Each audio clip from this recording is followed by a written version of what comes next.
प्यारे साथियों नमस्ते, स्वागत है आपका आज के इस वीडियो में। आज हम फाइनली एक और नया चैप्टर शुरू करने वाले हैं। थोड़ा सा हो सकता है कि आप लोग पिछले चैप्टर्स पढ़ के सेम चीज़ को बोर हो गए हो और अभी उसको रिफ्रेश करने का मन है, लेकिन हाँ, मैं आपको एक बात बता दूँ, हम शुरू कर रहे हैं वैसे आज बायोलॉजी, फिर फिजिक्स भी शुरू करेंगे।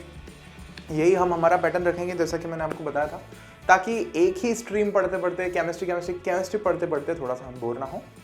उसके अलावा एक छोटा सा और प्रॉमिस मैं ज़रूर आपसे करना चाहूँगा कि ये साल, ये 10th, आप ये जब बुक पढ़ोगे ना साइंस की, तो आप बहुत ज़्यादा मैच्योर हो चुके होगे। जैसे जिस तरह से, जिस नज़रिए से हम इस बुक को पढ़ने वाले हैं, वैसा पढ़ने से। तो खैर उसका सबूत मैं आज थोड़ा सा आपको दूंगा ही। तो हमारे चैप्टर का नाम है यहाँ पर life processes. Life processes chapter number 6 है, एनसीईआरटी की जो हमारी बुक है उसमें। क्लास 10th अपन पढ़ ही रहे हैं, ऑब्वियस सी बात है। तो हम आज पढ़ने वाले हैं लाइफ के बारे में। लाइफ देखो ना आप, एक बैक्टीरिया में लाइफ है, एक अगर हम कहें तो ये शेर है, ये हाथी है, ये मछलियां हैं, या हम हैं, या ये हमारा ह्यूमन हार्ट है, जैसे कि हम सब में लाइफ है। एक प्लांट अगर हम देख रहे हैं, कोई लीफ है, कोई एक फ्लावर है, तो उसमें भी लाइफ है ना। इतने सारे वेराइटीज़ के जानवर हैं हमारे आसपास में, या माइक्रो ऑर्गेनिजम्स हैं, या उनके अलावा पैथोजेंस हैं, पैरासाइट्स हैं, कितना कुछ है, और उन सब में लाइफ है। और साथ ही साथ में ऐसी पता नहीं कितनी चीज़ें हैं जिनमें लाइफ नहीं है। फॉर एग्जाम्पल, देखने को सन इतना बड़ा है, लेकिन हमारी आज तक की समझ ये कहती है कि जो सन है, सन स्टार पर अभी तक हमारे हिसाब से कोई लाइफ नहीं है। और ये पूरी दुनिया कितनी बड़ी है, पूरा गैलेक्सीज कितनी सारी हैं यूनिवर्स में। अब पता नहीं यूनिवर्स भी है कि मल्टावर्स है, बहुत सारे यूनिवर्स हैं, तो उनमें पता नहीं कहाँ कहाँ पर लाइफ है, कहाँ कहाँ पर लाइफ नहीं है।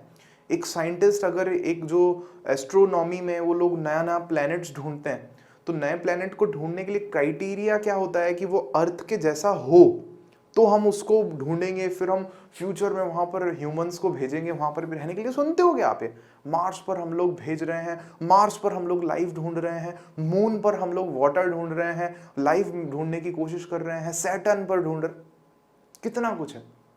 तो कहने का मतलब ये है कि लाइफ बहुत ही ज़्यादा इंटरेस्टिंग इंपॉर्टेंट टॉपिक है। वैसे हम तो इतने सारे डायमेंशंस में लाइफ को नहीं पढ़ने वाले हैं, हम बायोलॉजी की नज़र से लाइफ को यहाँ पर शुरू करने वाले हैं। चैप्टर शुरू करने से पहले एक बहुत छोटी सी चीज़ मैं आपको बताता हूँ। लाइफ अपने आप में एक बहुत बड़ा क्वेश्चन मार्क है, एक डिबेट है, एक डिस्कशन है। आज तक अलग अलग जो रिलीजन्स हैं, या अलग अलग जो रिलीजियस सेक्ट्स हैं, स्पिरिचुअल ऑर्गेनाइजेशंस हैं, स्पिरिचुअल सेक्ट्स हैं, या जो अलग अलग हमारे वो हैं, जो होता है ना, साइंटिस्ट हैं, अलग अलग जैसे स्ट्रीम्स के साइंटिस्ट हैं, केमिस्ट्री के कुछ एक एक्सपर्ट्स हैं, कुछ बायोलॉजी के हैं, कुछ एक किसी और ब्रांच के हैं, उसमें भी अलग अलग ब्रांचेस हैं। तो इन सब के बीच में ये क्वेश्चन बना हुआ है कि लाइफ आखिर है क्या। लाइफ आई कहां से, आप और मैं कहां से आए। आप बोलो कह रहे सर हम तो पैदा हुए थे ना हॉस्पिटल में। अरे वैसे नहीं कह रहा मैं पूछ रहा हूं आपसे कि पहला ह्यूमन कहां से आया, पहली गाय कहां से आई। वो बोलते हैं ना कि पहले अंडा आया कि पहले मुर्गी आई। समझ रहे हो, हालांकि पहले अंडा आया पहले मुर्गी आई, इसका आंसर है कि पहले मुर्गी आई होगी, लेकिन क्वेश्चन ये है कि पहली मुर्गी कहां से आई। समझ रहे हो आप इस बात को। तो लाइफ कहां से आई। तो इसीलिए फिर हमारे पास में और तरह की आइडियोलॉजीज होती हैं कि भगवान है, अल्लाह है, या गॉड हैं, उन्होंने जो है लाइफ बनाई। या साइंटिस्ट बोलते हैं कि नहीं सेल से बने, वो भी हैं हमारे सिलेबस में थोड़ा बहुत, उसको भी हम समय आने पर डिस्कस करेंगे। लेकिन life itself is a interesting portion या पार्ट, ये क्वेश्चन है अपने आप में ही। तो लाइफ, चलो खैर अपन शुरू करते हैं अपन अपने टॉपिक से। तो साइंस में लाइफ प्रोसेसेस, तो चैप्टर शुरू करने से पहले जैसा कि हमने यहाँ पर लिखा है, हम कुछ थोड़ा समझ लेते हैं, जान लेते हैं क्या। It is necessary for us to understand, क्या समझना हमारे लिए जरूरी है। How do we differentiate between living and non living beings. हम जिंदा में और उसमें जिसमें लाइफ नहीं है, मतलब जो जिंदा नहीं है, इन दोनों में डिफरेंशिएट कैसे करते हैं, अंतर कैसे करते हैं, कैसे, मतलब समझने की कोशिश करना। ये बोर्ड है, इसमें लाइफ नहीं है, मुझ में है, तो आप कैसे अंतर कर रहे हो। आप बोलोगे सर आप बोल रहे हो आवाज आती है आपकी, अरे नहीं इसकी भी आवाज आती है, बोल लेगा ये भी, वो स्पीकर का साउंड अगर अपन बढ़ा देंगे। तो ये क्वेश्चन है कि कैसे हम लोग डिफरेंशिएट करें चैप्टर शुरू करने से पहले। इस चैप्टर में भी हमें इसी तरह से शुरू करवाया गया है चैप्टर को बुक में, तो हम भी उसी को पैटर्न को फॉलो करेंगे।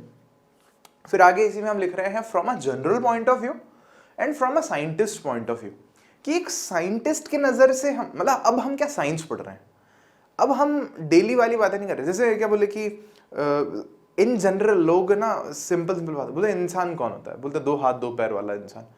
नहीं, अभी समझो यहाँ पे इंसान के 2 हाथ 2 पैर है, ऐसे बहुत सारे जानवर हैं जिनके 2 हाथ 2 पैर है। वो नहीं होता क्या कैंगरू, वो भी मुक्के मारता है, 2 हाथ होते हैं 2 पैर होते हैं, वो इंसान नहीं है। तो हमें थोड़ा सा और ज्यादा डिस्क्रिप्टिव होना पड़ता है, स्पेशलाइज्ड बात करनी पड़ती है कि ये उसमें ना इंसान में 2 आंखें भी होती हैं, बोल भी सकता है, उसका ब्रेन बहुत ज़्यादा डेवलप्ड होता है, फिंगर्स हैं उसमें 4, 2 थम्स हैं हाथों में, सेम पैरों के साथ में है, स्किन का कलर ऐसा ऐसा ऐसा पॉसिबल है। तो बहुत ज़्यादा डिस्क्रिप्टिव होना पड़ता है। तो सिमिलरली हमें यहाँ पर थोड़ा डिस्क्रिप्टिव होना है और बताना है कि क्या डिफरेंस है किसमें, लिविंग में और नॉन लिविंग में। तो देखो यहाँ पर पहले हम समझ रहे हैं there are some general parameters. मतलब आप और मैं क्या सोचेंगे, आप और मेरे से पूछे, हमने नहीं पढ़ी कोई साइंस वाइंस, हम यूं मुंह उठा के आ गए क्लास में मान लो, ऐसा बुरा मत मानना, मान लो कि आपसे और मेरे से यूं ही पूछ लिया, हम साइंस वाइंस को कोई जानते ही नहीं, आपसे पूछ लिया कि भैया लिविंग कौन होता है, तो आप जनरल एक अपना ओपिनियन दोगे, कोई भी जो नॉर्मल देगा, साइंस वाइंस वाला तो बाद में देखेंगे ओपिनियन। तो जनरल ओपिनियन क्या होता है, विजिबल मूवमेंट्स, विजिबल मूवमेंट जिनको आप आंखों से देख सकते हो। फॉर एग्जाम्पल कोई गाय है, वो आपको ध्यान है कहते हैं जुगाली करती है गाय। जुगाली मतलब, जुगाली को हम लोग कहते हैं रूमिनेशन, है ना। ये रूमिनेशन का ऐसा, गाय के मतलब क्या होता है, बॉडी में वो खा लेती है पहले, फिर बाद में कहीं बैठी होती है ना फ्री, तो वो खाया हुआ वापस थोड़ा मुंह तक लाती है, फिर उसको चबाती है और फिर वापस ले जाती है अंदर। तो ये जुगाली करना कहलाता है। या किसी बिल्ली का चलना, ये कैसे है, यहाँ जैसे मैं चल रहा हूँ अभी आपके सामने, मैं अपनी पोजीशन को चेंज कर रहा हूँ, एक जगह से दूसरी जगह पर जा रहा हूँ, तो ये क्या है, कुछ एक मूवमेंट्स हैं। और ये कैसे मूवमेंट्स हैं, दीज आर विजिबल मूवमेंट्स, इनको आप अपनी आंखों से आसानी से देख सकते हो। तो इनको बेसिस पर हम क्या कह रहे हैं कि ये जनरल पैरामीटर्स हैं। देखना कैसे, जैसे mobility of a cat, running of a person, एक जैसे इंसान चल रहा है, मैं चल रहा हूँ, movement of body parts like cows, rumination, एक गाय का मुंह हिल रहा है उसमें से जुगाली कर रही है, तो या मैं पढ़ा रहा हूँ तो मेरे हाथ हिल रहे हैं, तो ये हाथों का हिलना। या मान लो कोई इंसान अगर सो रहा हो, तो क्या हम बोलेंगे कि वो अलाइव है, बोले हाँ बोलेंगे। क्यों, क्योंकि उसका अगर हम बारीकी से देखेंगे तो उसका जो ये स्टमक वाला रीजन है ये ऊपर और नीचे हो रहा होगा, लंग्स जो है ऐसे फूल रहे होंगे, छोटे हो रहे होंगे, नोज पे थोड़ा सा यहाँ पर मोशन होगा। क्यों, क्योंकि रेस्पिरेशन चल रहा है ना, तो ये रेस्पिरेशन के कारण भी हम कह रहे हैं कि वो अलाइव है। ऐसे जरूरी नहीं है कि वो चलता ही रहे हमेशा। और देखो चलना केवल वैसे इनफ भी नहीं है, क्यों, क्योंकि चल तो रोबोट भी रहा है, तो उसको आप अलाइव थोड़ी बोल देते हो, समझ रहे हो। आजकल तो कुत्ते जैसे भी रोबोट आ जाते हैं कि एकदम कुत्ते जैसा भाग करके दिखाता है, लेकिन इसका मतलब ये नहीं ना कि उसमें लाइफ है। तो ये समझो यहाँ पर ये जो मूवमेंट्स हैं रेस्पिरेशन के वक्त, ये सारे एग्जाम्पल्स हैं कुछ एक बेसिस के, जो हमें ये बताते हैं कि हम डिफरेंशिएट कर सके लिविंग ऑर्गेनिज्म में और उन चीजों में जो लिविंग नहीं है, जो नॉन लिविंग है। ये क्लियर हुई आपको बात कि these are some visible movements which help us to understand और to differentiate what is living, what has life and what doesn't, किसमें है लाइफ और किसमें नहीं है, ये हमें बताते हैं। क्लियर हुई ये वाली बात। अब समझना आगे बढ़ते हैं। लेकिन ये तो था हमारा पर्सपेक्टिव। तो हम यहां कह रहे हैं देखो कि but the above parameters are not enough for our classification, की ये जो पैरामीटर्स है ना, ये फिर भी साइंटिफिकली हमारे क्लासिफिकेशन के लिए इनफ नहीं है, अप्रोप्रिएट नहीं है। क्यों, जैसा मैंने आपको बोला, रोबोट को थोड़ी आप जिंदा बोल दोगे, इनफ नहीं है ना। Movement only is not enough. क्यों इनफ नहीं है समझना, और क्यों इनफ नहीं है। एक पेड़ है आपके सामने, एक प्लांट है। अब प्लांट तो जिंदा होता है, आपको पता है, अपन पढ़ रहे हैं बचपन से, 6-7 स्टैंडर्ड से पढ़ा रहे हैं, वो ऑक्सीजन और कार्बन डाइऑक्साइड का उसमें रिएक्शंस चलती रहती हैं, ग्लूकोज बनता है, ये होता है वो होता है, वो अभी भी पढ़ना है अपने को। तो वो उस प्लांट को अगर हम देखें तो वो तो नहीं चल रहा, उसमें तो कोई बॉडी मूवमेंट नहीं दिख रहा अपने को, समझ रहे हो इस बात को। तो ये तो फिर अधूरे हो गया। या फिर जो ऑर्गेनिजम्स आपको आंख से दिख ही नहीं रहे, फिर उनका क्या, बैक्टीरिया हो गए, फंगी हो गए, छोटे छोटे फंगल इन्फेक्शंस होते हैं जो, या वायरस का है, वायरस का तो समझ में ही नहीं आता। वायरस तो पता है वो आधा मरा आधा जिंदा होता है। अच्छा कैसे समझना, वायरस जब किसी लिविंग होस्ट के बाहर होता है तो वो मरा हुआ होता है, मतलब बाहर घूम रहा है तो मरा हुआ है। लेकिन जैसे ही किसी जिंदा के अंदर चला जाता है, किसी लिविंग बीइंग के अंदर चला जाता है, तो वो जिंदा हो जाता है। तो वायरस क्या है, लिविंग और नॉन लिविंग के बीच में एक दीवार है, उस दीवार पे बैठा हुआ है। हमें समझ नहीं आता कि वायरस का करे कहाँ डालें, इसको लिविंग में रखें परमानेंटली कि नॉन लिविंग में रखें, नहीं रख पाते हैं। लेकिन बाकी तो काफी सारी चीजें हैं लिविंग, जैसे बैक्टीरिया हैं छोटे छोटे, वो तो फिर नहीं पता अपने को, उनको तो फिर अपन ऐसे तो क्लासिफाई कर ही नहीं पाएंगे विजिबल मूवमेंट्स के बेसिस पर। तो साइंटिफिक पैरामीटर्स क्या है हमारे पास में, साइंस की नजर में कौन अलाइव है, साइंटिस्ट लोग क्या बोलते हैं? तो देखो साइंटिस्ट लोग बोलते हैं भैया इनविजिबल मूवमेंट, जो आंखों से नहीं दिखते अपने को, इतने छोटे छोटे होते हैं, इनविजिबल। इनविजिबल का मतलब सच में इनविजिबल नहीं, इनविजिबल का मतलब बहुत छोटे हैं, इसलिए हम उनको इनविजिबल बोल रहे हैं। अच्छा कैसे? For example digestion, respiration, circulation etcetera. समझना क्या, मैं खाना खा के आया हूँ अभी मेरे स्टमक में यहाँ पर रोटी पड़ी है, भिंडी आलू की सब्जी पड़ी है, और वो बैंगन की सब्जी भी दी थी मम्मी ने, और दही भी है, नमकीन भी है। तो मेरे यहाँ पर वो डाइजेस्ट हो रहा है। HCl एसिड जो है उस पर जाकर के अटैक किया है, पेप्सिन एंजाइम आया है, मतलब अटैक पेप्सिन एंजाइम ने किया है, तोड़ने फोड़ने का काम, और भी एंजाइम्स उस पर काम कर रहे हैं। लेकिन क्या ये सब चीजें आपको दिख रही हैं? नहीं दिख रही। ये मत सोचना कि टी शर्ट ऐसा नहीं दिखेगी, टी शर्ट अगर ऊपर भी कर देंगे तो भी नहीं दिखेगी। क्यों? क्योंकि दीज आर वेरी ये ऐसे मूवमेंट्स हैं जो नेकेड आईज से हमें विजिबल नहीं है। हालांकि हो सकता है कि अगर आंख से देखें अंदर स्टमक के तो दिखें, लेकिन जैसे और समझो आप इस बात को कि ना ये फिर क्या ग्लूकोज बन जाएगा, मान लो जो हमने खाना खाया है, फिर वो ग्लूकोज है ना वो बॉडी के एक एक सेल में चला जाएगा, तो उस सेल में वो ग्लूकोज आ रहा है, फिर ऑक्सीजन से वो रिएक्शन करेगा, तो ये बहुत छोटे लेवल पर हो रही है रिएक्शन, ये नहीं दिखेगी आंख से अपने को। समझ रहे हो आप इस बात को? तो जैसे कि रेस्पिरेशन हो गया, यहाँ पर अपन ने लिखा है, तो रेस्पिरेशन का मतलब क्या, ऑक्सीजन जो जाती है अंदर वो ग्लूकोज के मॉलिक्यूल को जाके तोड़े एक एक सेल में। एक सेल कितना छोटा होता है, तो वहां नहीं दिखेगी वो आंख से। तो इसलिए ऐसे हमने पैरामीटर्स को क्या बोला है, साइंटिफिक पैरामीटर्स, या ऐसे जो हमारे पास में मूवमेंट्स हैं। तो क्या कह रहे हैं यहाँ पर, in a cell are the scientific parameters from which a scientist discovers that any object is alive और नॉट, कुछ भी अलाइव है कि नहीं है, इनसे एक साइंटिस्ट पता करते हैं। तो अब इसमें अगर हम इसको ध्यान से देखें तो पेड़ भी फिर तो हमारे लिए अलाइव हो गया। क्यों? क्योंकि उस पेड़ में भी क्या हो रहा है, oxygen, carbon dioxide, water, glucose, ये सारी जो चीजें हैं ट्रांसफर कर रही हैं, ट्रेवल कर रही है एक जगह से दूसरी जगह। फोटोसिंथेसिस जब हो रहा है तो उसमें एनर्जी बन रही है, ग्लूकोज बन रहा है। तो ये सब माइक्रो लेवल पर हो रहा है, बहुत छोटे लेवल पर। और सिमिलरली अगर हम बैक्टीरियाज में भी देखें तो बैक्टीरियाज भी छोटे छोटे लिविंग ऑर्गेनिजम्स हैं, उनमें भी ऑक्सीजन है या कुछ और है, तो ये वहां पर भी हो रहा है। इसलिए हमने बोल दिया कि अच्छा हाँ, ये वाले फिर बढ़िया तरीका है कैटेगराइज करने का। तो these movements are called molecular movements. इनको मॉलिक्यूलर मूवमेंट्स कहते हैं हम लोग। क्यों कहते हैं इनको? क्योंकि ये बहुत छोटे लेवल पर होते हैं, मॉलिक्यूल्स के लेवल पर होते हैं। मॉलिक्यूल समझते हो आप, बहुत छोटा, जैसे H2O का मॉलिक्यूल है, कार्बन डाइऑक्साइड का एक मॉलिक्यूल है, बहुत छोटा होता है, या ग्लूकोज का एक मॉलिक्यूल है हमारे पास में, तो वो बहुत छोटे लेवल पर हो रहे हैं। इसीलिए इनको हम लोग क्या कहते हैं, मॉलिक्यूलर मूवमेंट्स। मतलब अगर अभी तक की पूरी बात को मैं एक लाइन में समराइज करने की कोशिश करूं तो the answer is the way to categorise और differentiate between living and non living is क्या, मॉलिक्यूलर मूवमेंट्स।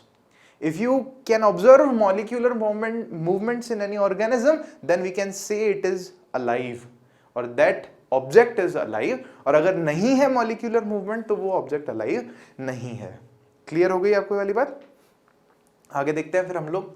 तो लाइफ प्रोसेसेस। अब फाइनली हम छोटा सा एक बुक में जो डिस्क्रिप्शन था उसको समझ करके मेन टॉपिक पर आए हैं। अभी तक जो हमने पढ़ा वो एग्जाम में पूछे जाने के चांसेस बहुत कम होते हैं, नहीं पूछा जाता। लाइफ प्रोसेसेस क्या है, डेफिनेशन तो आनी चाहिए। हालांकि एग्जाम में ये भी मुश्किल है कि हमसे डेफिनेशन पूछी जाए, लेकिन क्या है देखो, those basic actions and functions of living beings which are essential for their survival और मेंटेनेंस। मतलब लिविंग बीइंग्स में हर वक्त क्या होता है, कुछ ना कुछ चलता रहता है, मेंटेनेंस चलता रहता है, नए सेल्स बन रहे होते हैं, पुराने डिस्ट्रॉय हो रहे होते हैं तो उनको डाइजेस्ट किया जा रहा होता है, ग्रोथ का प्रोसेस चालू रहता है। अगर कहीं पर चोट लग जाती है तो वहाँ मेंटेनेंस रहता है, या अगर भूख लगती है तो कुछ खाना खाना होता है, फिर उसको डाइजेस्ट करना होता है, फिर कुछ वेस्ट बनता है तो उसको शरीर से बाहर, समझ रहे हो आप, ये like goes on, so fourth and so on. तो क्या कह रहे हैं हम लोग यहाँ पर, तो ये वो बेसिक एक्शंस हैं, वो बेसिक फंक्शंस हैं जो किसके लिए जरूरी हैं, किसी भी लिविंग ऑर्गेनिज्म के सर्वाइवल के लिए या उसके मेंटेनेंस के लिए। लगभग देखें तो बात सेम है, सर्वाइवल या मेंटेनेंस। मेंटेनेंस हो रहा है कंटिन्यूअसली तभी वो सर्वाइव कर रहा है, या उसके सर्वाइवल के लिए जरूरी है, हमने ऐसा कह दिया। तो ये एक डेफिनेशन हम याद कर सकते हैं, और इन्हीं को इसीलिए हम लोग मेंटेनेंस प्रोसेसेस भी कहते हैं। ठीक है, इन्हीं को इसीलिए हम लोग मेंटेनेंस प्रोसेस करते हैं। जैसे कार नई खरीद के ले आते हैं, फिर स्क्रू ड्राइवर से उनका मेंटेनेंस करते रहना पड़ता है, कभी टायर पंचर हो जाता है, कभी इंजन बंद हो जाता है, कभी कुछ समस्या आती है। तो वैसे ही एक लिविंग ऑर्गेनिजम्स के साथ में हम भी देखते हैं, हम भी चलते चलते कभी पेट में दर्द हो जाता है, कभी सर में दर्द हो जाता है, कभी दवाई भी खानी पड़ती है। तो इनको हम लोग क्या कहते हैं, मेंटेनेंस प्रोसेसेस कहते हैं। और इनमें मान लो किसी प्रोसेस में गड़बड़ आ जाए तो फिर तो डॉक्टर के मेंटेनेंस की जरूरत पड़ जाती है हमें। देखो चलो अब यहाँ पर आगे, तो अब क्वेश्चन है हमारे पास में, what processes would you consider essential for maintaining life. बहुत बेसिक क्वेश्चन है कि अभी हम चलो इस चैप्टर में क्या क्या पढ़ने वाले हैं, कौन से प्रोसेसेस के बारे में पढ़ने वाले हैं। या अगर हमसे ऐसे मोटे मोटे रूप में पूछा जाए कि आप बता दो भाई कितने प्रोसेसेस हैं जो लाइफ के लिए जरूरी हैं ही हैं, जिनके बिना काम चल ही नहीं सकता, तो हमने कहा बता देते हैं, देखो, और उनको याद करने की ट्रिक भी बता देते हैं आपको। तो आंसर क्या है हमारे पास में, ये आंटी क्या कर रही है यहाँ पे, यही सोच रहे होगे। तो देखो ये आंटी बताएंगे हमको कि कौन से प्रोसेसेस लाइफ के लिए जरूरी हैं। अच्छा, इनका नाम बताएगा हमको, इनका नाम क्या है, मिसेस नर्ग, NERG, नरक नहीं है, नर्ग है। ठीक है, तो क्या कह रहे हैं कि there are 7 such processes, such life processes जो बहुत ज्यादा जरूरी हैं, जिनको हमें पढ़ना भी है। तो देखो कौन से हैं। M से अगर हम देखें तो हम कह रहे हैं मूवमेंट। ठीक है, मूवमेंट में अगर मैं बात करूं तो हमें इस चैप्टर में क्या पढ़ना है, हम लोग पढ़ने वाले हैं सर्कुलेशन के बारे में।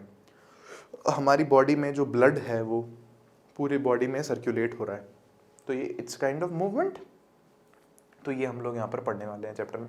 वैसे इन जनरल मूवमेंट जो है, आप बड़ी क्लासेस में अगर आप डॉक्टर बनते हो, बायोलॉजी कंटिन्यू करते हो, तो आप पढ़ोगे कि मसल्स का मूवमेंट कैसे होता है ना, बोन जॉइंट्स कैसे काम करते हैं, ये कितने तरह के मसल्स होते हैं, हाउ इज दिस पॉसिबल, टांगे चल कैसे रहे, हम लोग दौड़ कैसे रहे, वो सब बात की बात है। तो एक मूवमेंट, M से मूवमेंट। अच्छा, R से, R stands for reproduction, R stands for reproduction.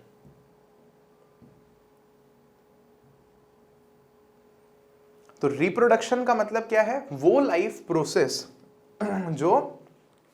जिसके कारण हम पूरी ह्यूमैनिटी या पूरे जो अलग अलग लिविंग ऑर्गेनिजम्स हैं वो जिंदा हैं। मतलब हम तो मर जाएंगे, फिर आने वाली जनरेशंस जो हैं वो जिंदा रहेंगी। समझ रहे हो आप इस बात को, वेरी सिंपल। तो ये रिप्रोडक्शन के लिए हमारे पास में पूरा का पूरा एक चैप्टर है सेपरेट, जो कि है चैप्टर नंबर 8। ये मूवमेंट हम लोग पढ़ने वाले हैं, जो सर्कुलेटरी मूवमेंट मैंने बताया आपको ह्यूमन हार्ट के बारे में, वो चैप्टर 6 में हम लोग पढ़ने वाले हैं। फिर उसके बाद S से हमारे पास में क्या है, सेंसिटिविटी। वो कहते हैं ना, क्या आपके टूथपेस्ट में नमक है, सेंसोडाइन टूथपेस्ट लगाइए, या ये वाला लगाइए या वो वाला लगाइए।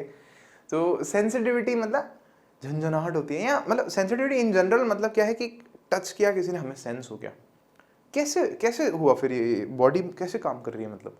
तो ये फिर ब्रेन से रिलेटेड है पूरा का पूरा, ब्रेन से, या हमारे पास में स्पाइनल कॉर्ड है यहाँ पर, उससे रिलेटेड टॉपिक है।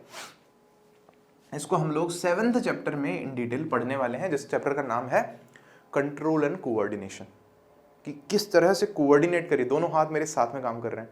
मान लो कल को ये वाला हाथ बोले कि मैं इस हाथ से नाराज हूँ और मैं इसके साथ काम नहीं करूँगा, तो गड़बड़ हो जाएगी ज़्यादा ही गड़बड़ हो जाएगी, समझ रहे हो। तो ये कोऑर्डिनेशन कैसे है, 7th चैप्टर में हम लोग पढ़ने वाले हैं। फिर है न्यूट्रिशन, कि हम खाना वाना खा रहे हैं मस्त बढ़िया से एकदम, तो ये भी हम 6th चैप्टर में ही पढ़ने वाले हैं। खाना खा रहे हैं, न्यूट्रिशन की डेफिनेशन क्या है, डाइजेशन किस तरह से हो रहा है, असिमिलेशन कैसे हो रहा है, एनर्जी कैसे मिल रही है उससे, तो ये हमें पढ़ना है। फिर देखो इन प्रोसेसेस में क्या है हमारे पास में, N के बाद में है E वापस से, तो E stands for excretion. Excretion का क्या मतलब है कि हमारी बॉडी में क्या होता है, एनर्जी बनाने के लिए जब हम खाना खाते हैं तो वो खाना डाइजेस्ट होता है, तो कुछ फालतू का वेस्ट भी बन जाता है, कुछ बाय प्रोडक्ट्स भी बन जाते हैं जो हमारे काम के नहीं होते। अब उन वेस्ट को हमें बाहर निकालना होता है बॉडी से। तो उस वेस्ट को हम बाहर कैसे निकालते हैं बॉडी से? उसके लिए एक प्रोसेस है, उसको हम लोग बोलते हैं एक्सक्रीशन। तो एक्सक्रीशन भी हमें 6th चैप्टर में ही पढ़ना है। 6th चैप्टर काफ़ी बड़ा है, इसलिए कोई बात नहीं, हम अच्छे से पढ़ेंगे उसको, क्योंकि हमारी शरीर की बात हो रही है ना। एक्सक्रीशन, फिर है हमारे पास में आर से रेस्पिरेशन। आर दो है, देखना, एक रिप्रोडक्शन था यहाँ पे, एक आर और है जिसका मतलब है रेस्पिरेशन। रेस्पिरेशन का हो सकता है अब तक आप लोग मतलब ये समझते हो कि सांस लेना और सांस छोड़ना, लेकिन रेस्पिरेशन का केवल मतलब ये नहीं होता है। हम डिटेल में पढ़ने वाले हैं इसको, हालांकि ये इसका एक पास्ट है, इसको पार्ट है जिसको हम लोग ब्रीदिंग बोलते हैं। तो breathing is a part of respiration, ऐसा। और फिर है लास्ट में G. G stands for growth. जैसे कि प्लांट्स है, प्लांट्स में अगर हमें सच में अगर ऑब्जर्व करना हो मोशन, तो वो ग्रोथ रिलेटेड मोशन होता है। तो प्लांट्स ग्रो करते हैं, अगर एक महीना उस किसी प्लांट को देखेंगे तो हमें ग्रोथ उसमें जो है दिखाई देती है। तो ग्रोथ हम में भी होती है, हम बचपन से बड़े हुए हैं। तो ग्रोथ एज सच कुछ रिलेटेड हमारे बुक में हमें नहीं दे रहा कि ग्रोथ कैसे या क्या, लेकिन हाँ थोड़ा बहुत रिलेटेड चीज़ें हम इससे पढ़ेंगे। जैसे कि फॉर एग्जांपल हम लोग देखेंगे कि ना कोई बच्चा कैसे पैदा हो रहा है ना, तो वहाँ हम लोग इसको देखेंगे, समझेंगे, और बेसिक आइडिया इनसे रिलेटेड अपन लेंगे। तो चलो खैर, आई होप मिसेस नर्ग आपको याद रखने में हेल्प करेंगी कि 7 such life processes are there which are essential for any living being to be alive, है ना, to stay alive, जिंदा रहने के लिए ये बहुत ज़्यादा ज़रूरी है। चलो उसके बाद देखते हैं अपन। तो कुछ एक बेसिक्स हैं, बुक में दे रखे हैं, हमें समझने हैं। बुक कह रही है आप समझ गए लाइफ प्रोसेसेस क्या होता है? बोला हाँ समझ गए। तो अब क्या है कि लाइफ प्रोसेसेस को एनर्जी की ज़रूरत होती है। जैसे समझना, हमारा हार्ट है, हार्ट ब्लड को पंप कर रहा है, सर्कुलेशन, सर्कुलेटरी जो हम लोग पढ़ेंगे सिस्टम हमारे ह्यूमन बॉडी में, तो सर्कुलेशन हो रहा है। लेकिन उस सर्कुलेशन को करने के लिए, हार्ट को खुद को पंप करने के लिए एनर्जी चाहिए। सेंसिटिविटी सेंस कर रहे हैं, दिमाग कर रहा है, किसका काम है? दिमाग का। तो ये सेंस करने का काम दिमाग का है, तो दिमाग को इस काम को करने के लिए एनर्जी चाहिए। क्लियर हो रही है?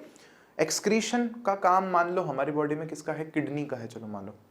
और भी हैं खैर एक्सक्रीशन के लिए हमारे पास में, स्वेट ग्लैंड्स वगैरह होती है, लेकिन अभी किडनी मान लो। तो किडनी से मान लो जैसे यूरिन फॉर्मेशन हो रहा है, टॉयलेट बन रहा है, तो यूरिन बन रहा है, तो किडनी को तो एनर्जी चाहिए ना टॉयलेट बनाने के लिए।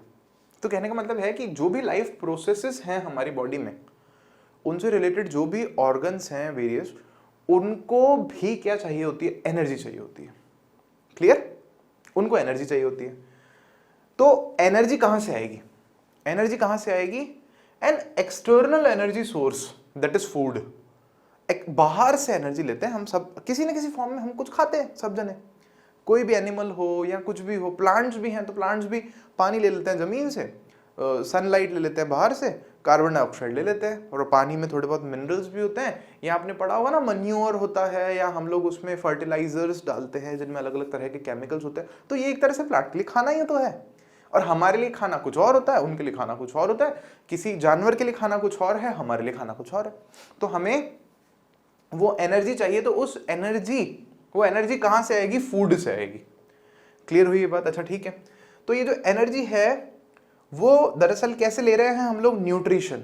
न्यूट्रिशन का मतलब क्या होता है कि कुछ ना कुछ अपनी बॉडी में इनटेक देना, जैसे कि फूड हो गया, वाटर हो गया, ताकि जो है हम खुद को सस्टेन कर सके। खैर हम इन सब की डिटेल्ड डेफिनेशंस में चलेंगे, अभी मैं केवल आपको एक आइडिया दे रहा हूं, ठीक है? खुद को सस्टेन करने के लिए अगर हम कुछ कंज्यूम कर रहे हैं तो वो प्रोसेस है न्यूट्रिशन, यूं समझ लो आप।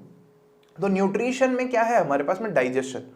डाइजेशन एक न्यूट्रिशन का पार्ट है। समझना कैसे? हमें एनर्जी कहाँ से मिल रही है? फूड से। हमने फूड उठाया, खा लिया, लेकिन अब प्रॉब्लम क्या है?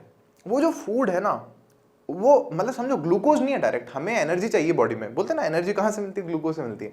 हमने तो रोटी खाई है, रोटी में तो कॉम्प्लेक्स शुगर्स हैं, बड़े बड़े शुगर के मॉलिक्यूल्स हैं, तो उसको ग्लूकोज तक बदलना पड़ेगा ना, तोड़ना पड़ेगा, उसको छोटा बनाना पड़ेगा एकदम, और वो वाटर में डिसॉल्व हो जाए बॉडी में, और फिर वो एक एक सेल के पास में चला जाए। तो कहने का मतलब आप कुछ भी खाओ, आप पिज्जा खाओ, आप बर्गर खाओ, आप पानी बताशे खा के आ जाओ, आप कोल्ड ड्रिंक पी लो, आप कुछ भी कर लो, तो उसमें से जो भी अलग अलग कॉम्प्लेक्स मॉलिक्यूल्स हैं उनको तोड़ने का काम होता है हमारी बॉडी में, छोटे छोटे मॉलिक्यूल्स में। फिर वो छोटे छोटे मॉलिक्यूल्स हमारी बॉडी के अलग अलग सेल्स में जाते हैं, तो उससे फिर हमको बाद में एनर्जी मिलती है। तो एनर्जी के लिए हमने फूड खाया। अब फूड को तोड़ने के लिए कौन सा प्रोसेस है हमारी बॉडी में? डाइजेशन का। Digestion is required to break complex molecules into simpler ones. और ये डाइजेशन खुद किसका पार्ट होता है? न्यूट्रिशन का। ये अपन पढ़ने वाले हैं आगे। अभी मान लो वो छोटा छोटा सिंपल में पार्टिकल्स में बन गया, तो फिर वो पहुंच गया सेल के पास में। अब उससे एनर्जी निकालनी है फिर। समझ रहे हो? कॉम्प्लेक्स है, लेकिन चैप्टर एंड होते होते सब क्लियर हो जाएगा आपके दिमाग में। ये एक बेसिक आइडिया। तो फिर न्यूट्रिशन से रेस्पिरेशन पर आ गए अपन, कि वो जो फूड हमने खाया उसमें से एनर्जी रिलीज करने का जो प्रोसेस है ना, वही क्या है? रेस्पिरेशन है। ऑक्सीजन गई अंदर, उस वो जो छोटा मॉलिक्यूल है किसी भी सेल में, उसको रिएक्शन हुई दोनों की, ग्लूकोज की और ऑक्सीजन की, एनर्जी मिल गई हमें। क्लियर बात है? फिर क्या होता है कि इस दरमियान ये पूरा जो चल रहा है साइकिल, इसके होते होते होते होते क्या होता है? कुछ ना कुछ वेस्ट जनरेट हो जाता है, कुछ ना कुछ ऐसे सब्सटेंसेस बन जाते हैं, केमिकल्स बन जाते हैं हमारी बॉडी में जिनकी हमें जरूरत नहीं होती है। क्लियर हुई वाली बात आपको? तो उसको हम लोग कह रहे हैं क्या? एक्सक्रीशन। वो प्रोसेस क्या कहलाता है? एक्सक्रीशन। जिससे हम लोग क्या करते हैं? Eliminate waste products. उन वेस्ट प्रोडक्ट्स को बाहर भी हमें निकालना पड़ता है। तो ये एक बेसिक आइडिया है जो आपको यहां पर अपन ने दिया है कि कैसे हमारी बॉडी में हर एक चीज की जरूरत है। सबसे पहले एनर्जी की बात पड़ी थी, तो उसके अकॉर्डिंग हम लोग आगे बढ़ेंगे। ये वाले टॉपिक्स हमें इस चैप्टर में पढ़ने हैं। तो अब देखो, कुछ क्वेश्चंस दे रखे हैं बुक में, पेज नंबर 95 पर हैं क्वेश्चंस, यहाँ लिख दिया है। तो आप सोचोगे कि सर 2 से शुरू कर रहे हो आप। हाँ, हम जानबूझ के कर रहे हैं। अभी देखो यहाँ पर पहला क्वेश्चन है, what criteria do we use to decide whether something is alive और नॉट? तो DIY, डू इट योरसेल्फ, आपको अपने आप से करना है। ये वाला अपन पढ़ चुके हैं इसको, ऑब्वियस सी बात है। क्वेश्चन थर्ड कह रहा है हमें, what are outside raw materials used by an organism? कि किसी भी ऑर्गेनिज्म जो है वो बाहर से क्या क्या लेता है। वेरी सिंपल, सबसे पहला चाहिए फूड, खाना as a source of energy. कोई भी ऑर्गेनिज्म है, गाय के लिए खाना घास है, शेर के लिए मांस है, और हमारे लिए रोटी सब्जी है ना। तो ये फूड चाहिए। ऑक्सीजन चाहिए उसके ब्रेकडाउन के लिए। अभी पढ़ा था अपन ने रेस्पिरेशन में, ब्रेकडाउन ऑफ फूड। और ये किन के काम आता है? एयरोबिक ऑर्गेनिजम्स के। ये एयरोबिक ऑर्गेनिजम्स क्या हैं? एयरोबिक रेस्पिरेशन क्या होता है आगे आएगा चैप्टर में। अभी बस आप ये ध्यान रखो, ऑक्सीजन चाहिए होती। फिर क्या है? पानी चाहिए उसके प्रॉपर डाइजेशन के लिए। कोई सा भी ऑर्गेनिज्म हो, ये बहुत एसेंशियल चीजें हैं, इनके बिना उसका काम नहीं ही चल सकता, ये आप मान लीजिए। आगे बढ़ते हैं हम लोग। वो किसी न किसी फॉर्म में इनटेक करते हैं, पानी हो, फूड हो, कोई गैस हो, कोई दूसरी, ये है। इसके बाद हम क्या कह रहे हैं? फोर्थ क्वेश्चन है, what processes would you consider essential for maintaining life? ये भी क्या है? DIY, अपने आप से आप कर सकते हैं। बहुत ही इजी क्वेश्चन है, अभी हमने डिस्कस किया है और याद भी होगा वो आंटी का नाम, तो उससे आप लिख सकते हो कि कौन से प्रोसेसेस हैं। फिर उसके बाद में है हमारे पास में question number first. Now it's a bit interesting question, तो इसको थोड़ा बाद में लिया है, समझो। Why is diffusion insufficient? तो पहले तो हमें समझना पड़ेगा कि डिफ्यूजन क्या है। 9th स्टैंडर्ड में हम डिफ्यूजन के बारे में पढ़े हैं। डिफ्यूजन क्या होता है? गैसेस में होता है, लिक्विड्स में होता है। कैसे होता है? जैसे मान लो कि 2 गैसेस हैं, या जैसे मान लो इस रूम में AC चल रहा है, बहुत ठंडा हो रहा है रूम, और बाहर तो इतना नहीं है ठंडा। अब अगर गेट खुलता है तो क्या होगा? इस रूम की जो ठंडी हवा है वो अपने आप बाहर चली जाएगी इस रूम से, अपने आप, और वो दूसरी हवा में जाके मिक्स हो जाएगी। तो इस प्रोसेस को ही हम लोग क्या कहते हैं? डिफ्यूजन कहते हैं। डिफ्यूजन का मतलब क्या है? एक तरह से घुलना, अपने आप घुलना, अपने आप मिलना। अच्छा, कैसे समझो इस बात को? डेफिनेशन क्या देते हैं हम लोग कि अगर कोई भी हमारे पास में गैस है या कोई ऐसा लिक्विड है, वो अपने आप से क्या हो? डिसॉल्व हो, घुले, तो उसको हम लोग क्या कहते हैं? डिफ्यूजन। तो यहां पर क्या कह रहे हैं कि डिफ्यूजन किसकी बात कर रहे हैं? Why is diffusion insufficient to meet the oxygen requirement of multicellular organisms like humans? यहां समझने की कोशिश करना कि डिफ्यूजन की क्यों इनसफिशिएंट है किसी कॉम्प्लेक्स मल्टीसेल्युलर ह्यूमंस में, क्या करने के लिए? ऑक्सीजन रिक्वायरमेंट्स को पूरी करने के लिए। ये क्वेश्चन का बेस क्या है मैं आपको वो समझाता हूँ। जैसे मान लो एक छोटा सा हमारे पास में ऑर्गेनिज्म है, मान लो ये अमीबा है, मान लो इसको भी रेस्पिरेशन करने के लिए ऑक्सीजन चाहिए होती है। अब इसके पास नाक नहीं है, ना ही इसके पास लंग्स हैं, ना ही कोई और ऐसे ऑर्गन्स हैं स्पेसिफिक। तो ये क्या करता है, ऑक्सीजन को सीधे ही बाहर के एनवायरनमेंट से अपनी बॉडी में ले लेता है, और इस प्रोसेस को हम लोग क्या कहते हैं, डिफ्यूजन कहते हैं।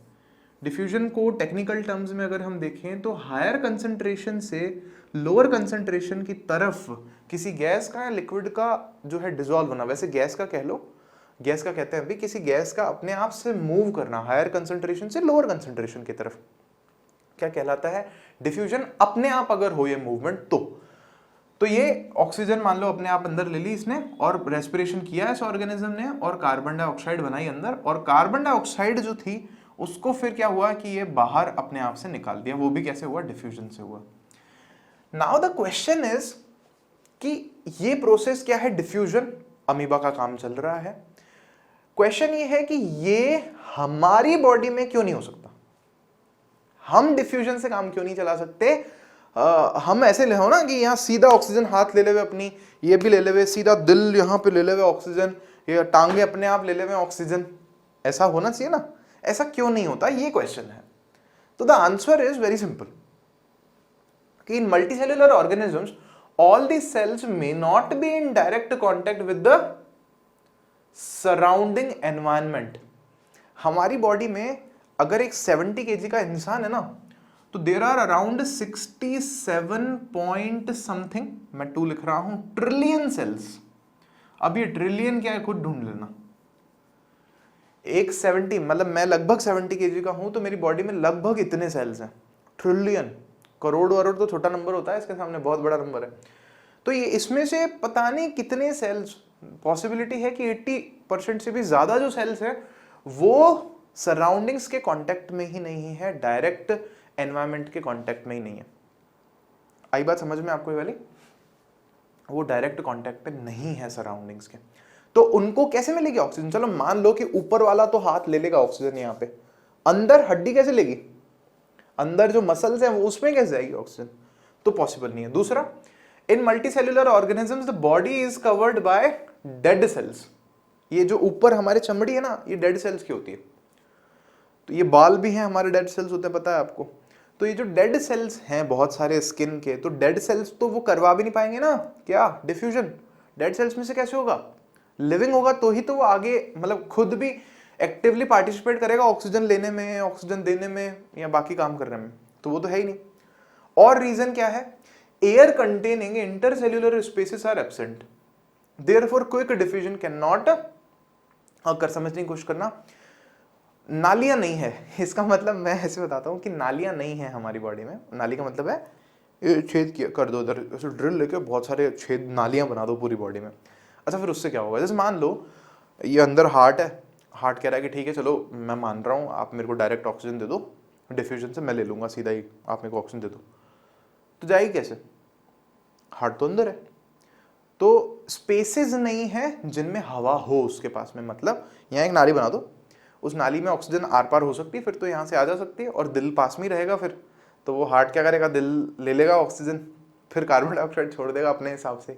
ऐसा पॉसिबल नहीं है ना, क्योंकि नालियां नहीं है। नालियां मतलब क्या, इंटर सेल्यूलर हमारे पास में स्पेसेस नहीं है जिनमें क्या है, हमारे पास में intercellular spaces which are absent, air नहीं है उनमें।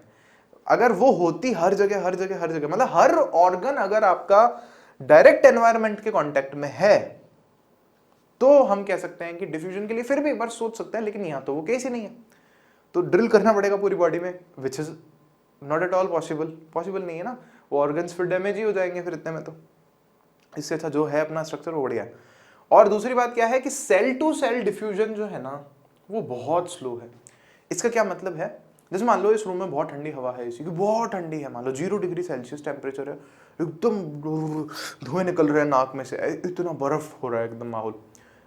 ये गेट जैसे ही खुलेगा तो क्या होगा, ये गैस बाहर जाएगी। अब मान लो एक कमरे के बाद दूसरे के बाद तीसरे के बाद चौथा, ऐसे 100 कमरे हैं और सब में एक एक ऐसा गेट लगा हुआ है। अब मान लो यहाँ से ऑक्सीजन आ गई सारी की सारी, ये जो गैस है वो सारी की सारी यहाँ ठंडी है एकदम, जैसे गेट खुलेगा ये गैस एकदम से बाहर निकलेगी, तो काफ़ी सारी गैस पास वाले कमरे में जाएगी, वहाँ रुक जाएगी, फिर उसमें से थोड़ी सी और आगे जाएगी, फिर उसमें से काफ़ी वहीं रुक जाएगी, फिर उसमें से थोड़ी और आगे अगले कमरे में जाएगी, फिर थोड़ी और अगले कमरे में जाएगी। तो अब आप मेरे को एक बात बताओ, यहाँ से 100 नंबर वाले कमरे पर उस गैस को पहुँचने में कितना टाइम लग जाएगा, और पता नहीं कितनी सी पहुँचेगी भी कि नहीं पहुँचेगी, पता ही नहीं अपने को। तो जो डिफ्यूजन है ना, सेल टू सेल डिफ्यूजन, एक सेल से दूसरे में, दूसरे से तीसरे में, तीसरे से चौथे में ऑक्सीजन जाए, ये बहुत स्लो प्रोसेस है। कहने का मतलब क्या है कि मान लो क्या हो, ऑक्सीजन ली, लंग्स में आ गई ऑक्सीजन, अब यहाँ से क्या हो रहा है, इस सेल ने ऑक्सीजन ली, खुद का काम कर लिया, जितनी काम में आई, बाकी ऑक्सीजन को आगे भेज दिया अगले सेल में, फिर उसने अपना काम कर लिया, बाकी ऑक्सीजन को अगले सेल में भेज दिया, फिर उसने अगले में भेज दिया, फिर जो बची उसने अगले में, ऐसे ऐसे करके करके करके करके पूरी बॉडी में ऑक्सीजन जा रही है। तो ये कहलाता है cell to cell oxygen diffusion, और ये बहुत स्लो प्रोसेस है। अच्छा, कितना स्लो प्रोसेस है यहाँ देखो, passage of oxygen from lungs to toes, lungs से टोज तक ऑक्सीजन अगर जाए सेल टू सेल डिफ्यूजन से, तो इसमें 3 साल लग जाएंगे। मतलब लंग्स से ये टोज जो है, मेरा जो पैर है यहाँ पर, ऑक्सीजन जाने में लगभग कितना टाइम लग जाएगा, 3 इयर्स, एक सांस वहां पहुंचाने में। तो इसीलिए हमारी बॉडी में सेल टू सेल डिफ्यूजन या जो डिफ्यूजन है वो इनसफिशिएंट है हमारी बॉडी रिक्वायरमेंट्स को मिलने के लिए। तो simple diffusion will not meet our requirements of all the cells, ऐसा हमने लिख करके खत्म कर दिया। आई होप आपको यहाँ तक बहुत अच्छे से समझ में आया होगा। इसीलिए हमारी बॉडी में क्या है, आर्टरीज हैं, वीन्स हैं, पानी है, ब्लड है, उस ऑक्सीजन को हर जगह तक ले जाने के लिए, जिसके बारे में आगे हम और पढ़ने वाले हैं। तो अगला टॉपिक है हमारा न्यूट्रिशन, जिसको हम शुरू करेंगे नेक्स्ट क्लास में। वीडियो कैसा लगा है आपको ज़रूर से बताया कीजिए, हमें लिख करके बताया कीजिए, कमेंट कर सकते हैं आप लोग, है ना, और भी रीच कर सकते हैं हम तक। तो मिलते हैं हम लोग आपको नेक्स्ट वीडियो में। Thank you so much. पढ़ते रहिए, सीखते रहिए और इन सिचुएशंस में बहुत ज़्यादा स्ट्रांग रहिए। चलिए बाय बाय।